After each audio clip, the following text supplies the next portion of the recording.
Yesterday we're talking about the investment, the Qualcomm investment in Jio, the Indian telecommunications company, the biggest, the massive telecommunications company.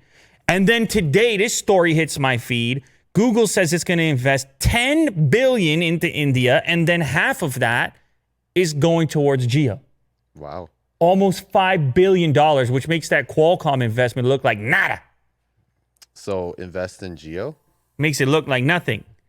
Google is the second large Silicon Valley tech company to buy a stake in Jio Platforms after Facebook. On Monday, Google announced it'll invest $10 billion in India over the next few years. 2 days later, the company revealed a key detail. Ha! That was close. Nearly half of the money will go to a top telecom operator owned by Asia's richest man. The internet giant will invest $4.5 billion into Jio Platforms as part of a plan to increase access for hundreds of millions in India who don't own a smartphone. This comes from Google CEO Sundar Pichai. He tweeted this out. And this is a big stake, man. This is a big move. Mm-hmm. And you look at it on the surface, you say, okay, well, what are they going to do? What do they mean by that? They're going to increase access to hundreds of millions in India who don't own a smartphone. You know what this means, Will? They're actually going to collab on a smartphone. You didn't expect that. You didn't see that coming.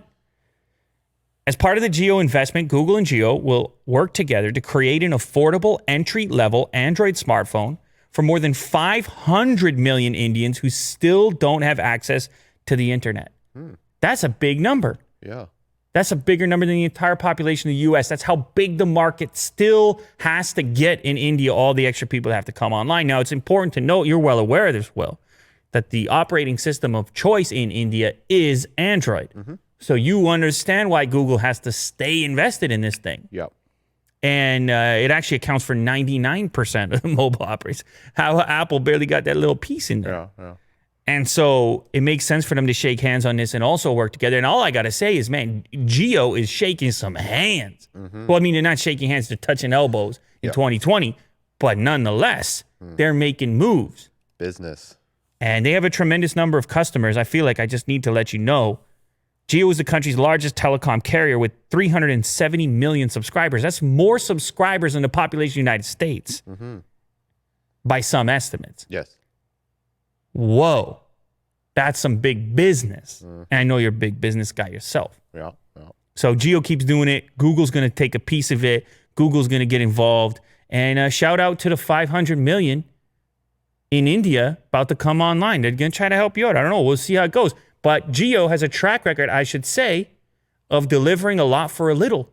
I've seen the data costs across the globe adjusted for those regions, and people in India are really getting an amazing deal on mobile. Mobile data, it's incredible. And fast speeds, and it appears it's going to be the same thing moving forward when 5G kicks around. So exciting times for India.